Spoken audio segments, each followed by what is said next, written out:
présentation Moussa Sène ñu bàyyi la ak sa invité nga déroulé. waaw Fatou Faye suñu invité tey mooy Cheikh Tidiane Dianka mu nekk coordonnateur national bu collectif des maîtres d'enseignement technique professionnel Cheikh Tidiane nuyuwaat nañ la. waaw maa ngi lay fay bu baax a baax. Moussa. voilà di rafetlu aussi di nga wuy si suñu invitation. tey rek ñu fas yéene waxtaanee lépp lu jëm ci wàllu formation professionnelle alors laataa ñuy pour entamer donc lan lañ mën a jàpp ci un maître d'enseignement technique professionnel mooy lan. voilà merci beaucoup Moussa si question bi mu nekk question aussi bu ma neex pourquoi parce que tout simplement METP daanaka ñi ko xam bëriwul. boo ko doon laajte fii ba suba doo gis ku la ne lii lay signifier doo xam aussi tamit lan mooy apport am bu ñu nee METP nag moom mooy maître d'enseignement technique professionnel les maîtres d'enseignement technique professionnel dañ leen tàggat ci 3 écoles de formation des formateurs maanaam fi nga xam ni ay écoles la yi nga xam ni fañ leen di tàggatee pour que bu ñu paree ñu dem servir dans les centres de formation professionnelle ak dans les lycées techniques. Maintenant école yooyu bokk na ci ñett l'ENFEPS bu Dakar CNEF METP bu Kaffrine ak CNEF METP Médina donc ñetti écoles yooyu la ñuy am yuy tàggat METP yi METP yi nag boo xoolee li ñuy def ci centre de formation yi mooy dañuy former di jàngale ay métiers métiers yi ci ñaari anam la muy métier industrie ak métier social donc su ma nee industrie nag boo nee froid climatisation électricité bâtiment mécanique automobile donc yooyu yëpp ci wàllum industrie la maintenant su ma nee social donc bokk na ci restauration habillement le développement local santé hygiène coiffure ak yeneen yu mel ni ñoom donc muy ay métiers yoo xam ne yu am solo la mais malheureusement suñu autorités yi dañoo lajj ci secteur boobu noonu muy le secteur de la formation professionnelle et technique. alors yéen ngeen nekk maître d'enseignement ngeen di dispenser des cours. lan mooy seen jafe-jafe leen en tant que maître d'enseignement technique professionnel. merci suñu jafe-jafe bëri na mun naa ko tàmbalee wax tey ba suba te duma terminer mais dinaa ci jukki yenn bokk na ci jafe-jafe yi nga xam ni. moo ñu gën a soxal mooy ce qu'on appelle un problème de statut mais aussi un plan de carrière su ma nee statut nag mooy que ni ñun dañoo considérer comme des maîtres ay maîtres yi nga xam ni dañoo nekk di servir dans les centres de formation professionnelle te ñi ñuy jàngal di leen tàggat ñoom bu ñuy ñëw ci ñun au moins dinañu am ce qu'on appelle le niveau 4e pour mën a def ce qu'on appelle le CAP muy certificat d'aptitude professionnelle maintenant en dehors peut-être le CAP am nañ fa aussi yeneen niveau yu ñu formé muy le niveau BEP te ñëpp xam nañ niveau BEP c'est équivalent niveau première mais aussi ak niveau BT muy équivalent ak niveau bac en plus de ça ñoom ñoo ne les centres de formation professionnelle sont au même titre que le moyen secondaire maanaam dañ leen di méngale ak ñu nekk moyen secondaire donc pourquoi suñu ministère lëkkaloo ak la fonction publique nañu kat yéen ñi dañ leen di considérer comme ay maîtres maanaam ñi nga xam ne ñoo nekk ci daara yi gën a suufee maanaam élémentaire yóbbuñu ci hiérarchie B3 bi nga xam ne waruñu faa nekk donc c'est une injustice qu'on doit corriger qu'on doit réparer très rapidement parce que ñoom ñoo woote jubal jubanti dinaa ci ñëw ci kanam nag ci ministère yi nga xam ni jot na fee jaar am ay laj yi yéeme yi nga xam ni def nañ ko fii ci suñu système bi yàq ko yàqit beneen bi aussi su ma nee un plan de carrière mooy que ni y a ce qu'on appelle les passerelles de formation professionnelle les passerelles de formation professionnelle lan la mooy ay yoon yoo xam ni tey le formateur ou bien enseignant bi dina aspirer à avancer maanaam jóge ci benn grade yéeg ci beneen grade bu kawe mais pour que vraiment mu yokk xam-xamam mais aussi par rapport au niveau bu muy jàngal aussi tamit mu mën leen gën a tàggat si tàggat bu nga xam ni tàggat yu am solo la mais passerelle de formation yooyu noonu dañ koo bloqué yenn filières yi sax amuñu passerelle de formation professionnelle. donc loolu aussi beneen point la. yeneen point yi nga xam ne aussi mën naa ko soulever. bokk na si ce qu'on appelle les postes de responsabilité yi nga xam ni. par rapport au mouvement national.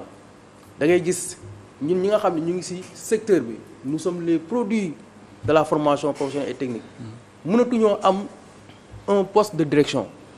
ñan ñoo koy gagné mooy les PM les PSMG yi nga xam ni ñu ngi jugee dans les CM ou bien dans les lycées mais ñëpp xam nañu formation professionnelle boo dee centre de formation mais ñi nekk ci secteur bi ñoo ko gën a maîtriser ñoo ko gën a mën a maîtriser. et là aussi li muy indi mooy ay jafe-jafe yu bëree bëri parce que y a des conflits dans les centres de formation professionnelle. ok mais li ma bëggoon xam yéen est-ce que vous avez initié des discussions avec votre ministre de tutelle et également qu'est-ce qu'il vous a promis comme acte concret quoi pour justement régler tous ces impairs yi nga nekk di citer nii au fait. merci beaucoup bala may répondre question boobu permettre ma vraiment ma wax ma indi tuuti ci historique collectif bi. parce que ñun collectif bi dañoo nekk ay METP yu nga xam ni donc dañoo bokk ci ay syndicats yu bëree bëri maintenant on s'est dit pourquoi pas ñu réunir autour d'un groupe ñu former ce qu'on appelle un collectif parce que yàgg nañoo nekk ci yeneen syndicats yi ci yeneen groupe syndicats yi di fa wax di fa génne maanaam suñuy doléance waaye malheureusement jëluñu ko en charge léegi nag si la ñuy créer ce qu'on appelle le collectif des METP ngir mun a xool yan tegaay la ñuy teg pour mun a xeex maanaam suñuy jafe-jafe ci secteur bi c'est ainsi si la ñu am benn collectif am ce qu'on appelle un comité de pilotage comité de pilotage bi nag dañuy réfléchir xalaat yan démarche la ñu war a teg ba ñu xalaatee mooy que ni dañuy dem ce qu'on appelle rencontrer les syndicats parce que objectif collectif lan la mooy collaborer avec tous les syndicats maintenant ba ñu waxtaanee syndicats yi ñoom aussi d'accord nañu ne y a une injustice qu'on doit réparer et puis ñu waxtaan ak ñoom ne leen kat lii lañ bëgg a def ak lii ak lii loolu doylu aussi tamit dem nañu ci suñu ministère de la formation professionnelle ba ñu demee ministère autant c'était avec Dame Diop mooy ki nga xam ni defe naa yàq na système bi dem yoonam. ñu ne delluwaay ñu indi ñu Mariama Sarr. léegi lan moo tax nga ne dafa yàq système bi Dame Diop. non parce que def ko dara Dame Diop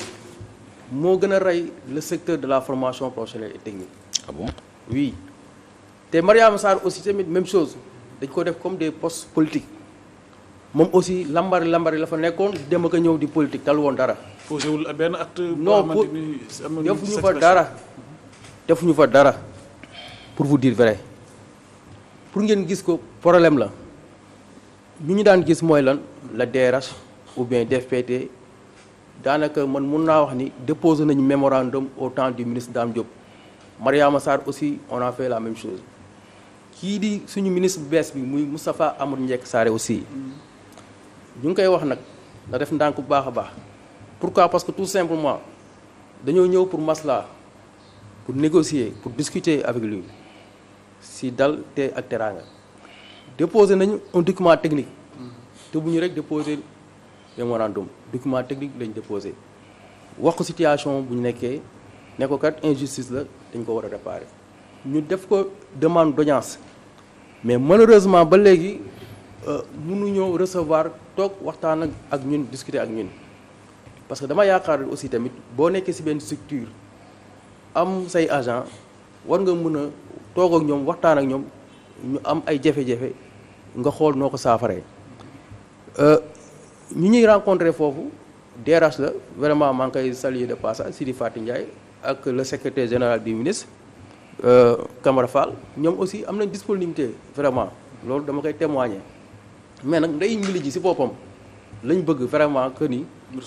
na toog vraiment jël problème bi en charge mu régler ko définitivement parce que man mënuma concevoir nga nekk ministre de la formation professionnelle ñu xam lu nekk ci formation professionnelle nga ne da nga koy associé aussi ak beneen poste naan porte-parole du gouvernement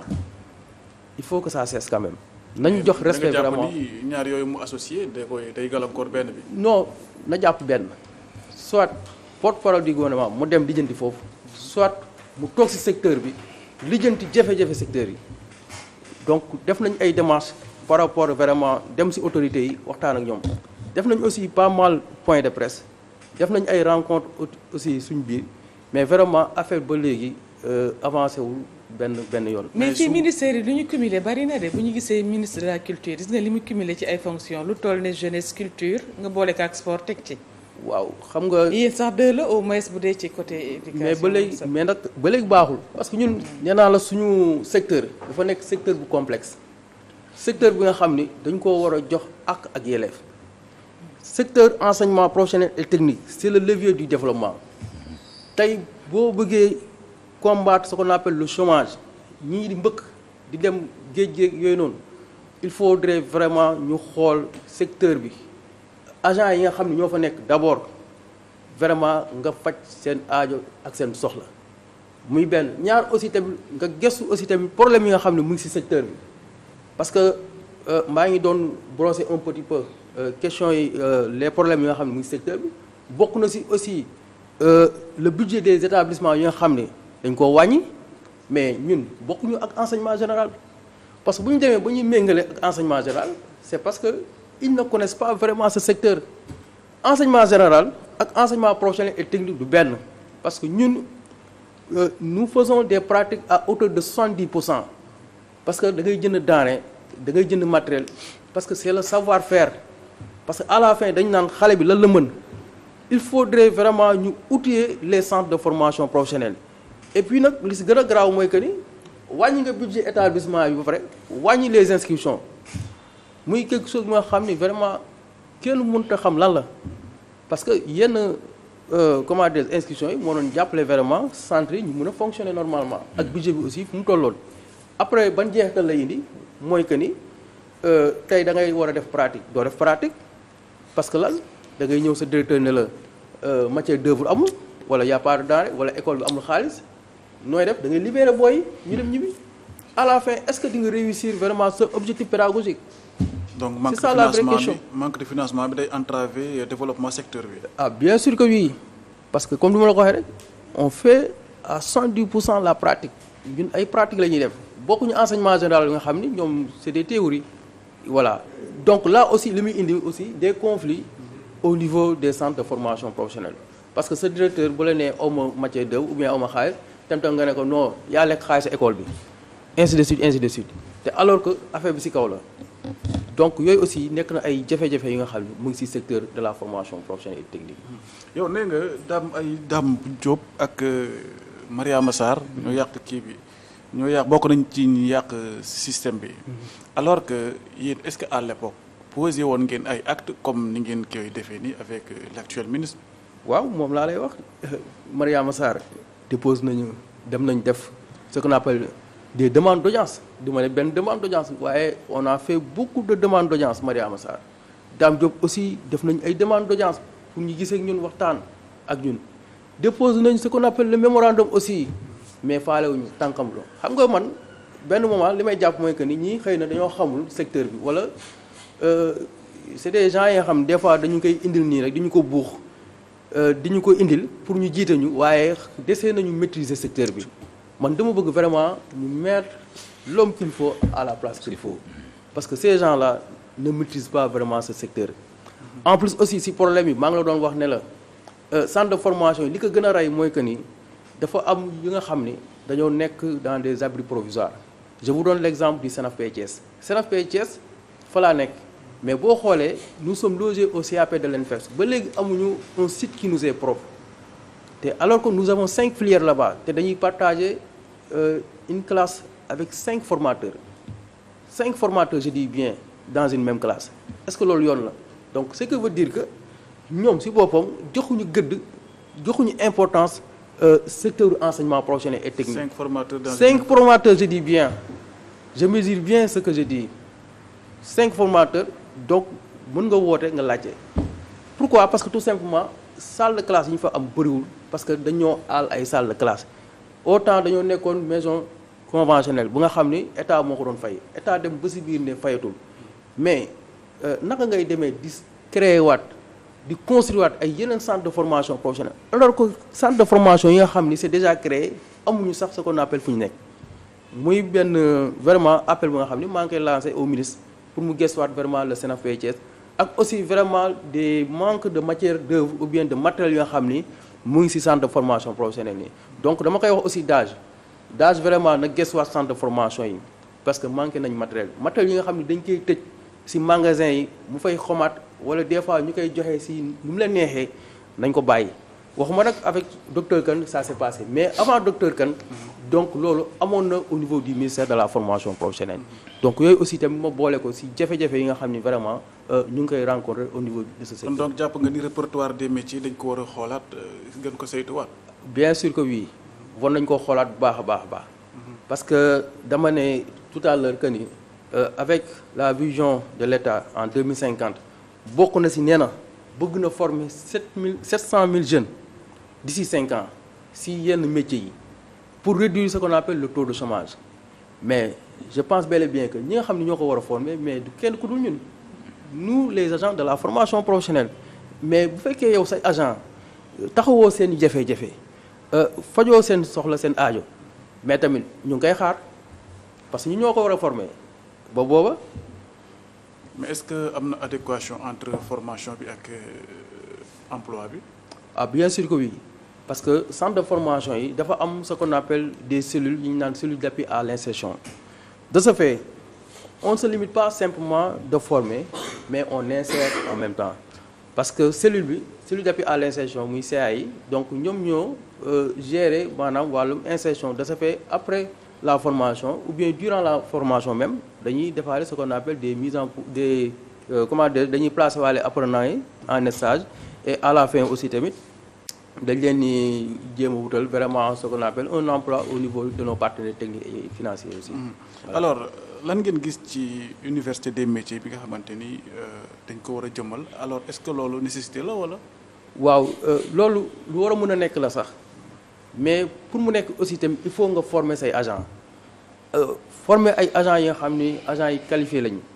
pourquoi parce que tout simplement maa ngi koy wax ne plan de carrière dafa nekk lu am solo. pourquoi parce que tout simplement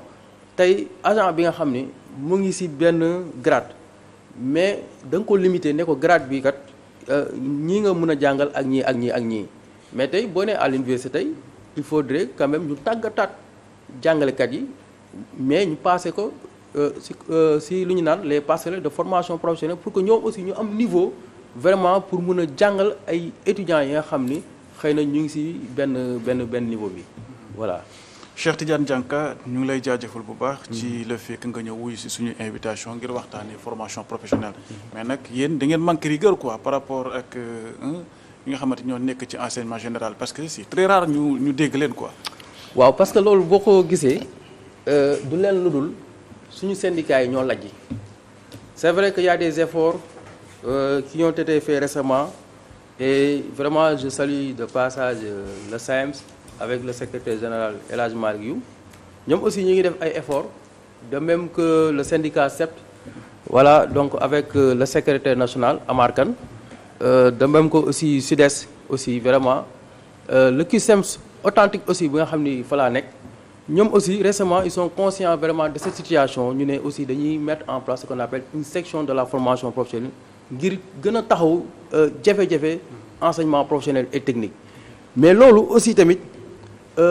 ay efforts la yi nga xam ne ñu ngi koy def mais des na y a trop de dilatoire muy benn ñaar aussi tamit suñu ministre de la formation professionnelle il est toujours rangé derrière son homologue le ministre de l'éducation nationale donc ce qui veut dire que ñoom ci kaw ci boppam ñoo njëkk a lajj mais ñun quand même ñu ngi def ay efforts ñu ngi def vraiment ay démarches yu bëri mais il faudrait vraiment que ce problème de statut ñu régler ko définitivement ñu jël ce qu'on appelle les METP ñu reverser leen dans le corps des PCMG bu ma nee PCMG c'est parce que boo nee PCMG da nga naan enseignement général mais nañu créer ce qu'on appelle un nouveau corps dans le secteur de la formation professionnelle bi nga xam ne day méngale ak maanaam le niveau des METP mais aussi tamit ñu renforcer ou bien ñu def ce qu'on appelle ñu jéem a relever ce qu'on appelle le niveau de recrutement des maîtres d'enseignement technique professionnel. D'accord. Voilà. am na solo jaajëfal bu baax Moussa Sène di jaajëfal sa invité Cheikh Tidiane Dianka. merci xëy na boo mayee rek ma am benn kàddu bu ndaw ma daane ma jégalu ko muy que ni en dehors de ces revendications damay lancer un appel au président de la République et au ministre monsieur Ousmane Sonko sur l'érosion côtière à Djiffer parce que Djiffer boo xoolee géej gi mu ngi lekk dëkk bi vraiment il faudrait quand même autorités yi ñu taxaw si kenn rek moo fa nekk di si taxaw muy benn sëriñ bu ñu naan al imam Mouhamadou Lamine Gaye def na fa ay milliards te et puis vraiment que ni Djiffer si biir Sénégal la bokk am na ay voilà am na vraiment ay sénégalais yi nga xam ñoo fay yeewoo di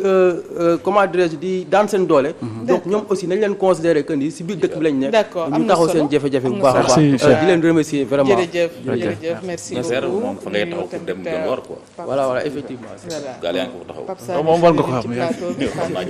jàkkaarloo maa ngi lay fay soxna ji c'est bon merci c'est bon maa ngi fi affaire yi ça va sant yàlla profito ci nuyu Seydina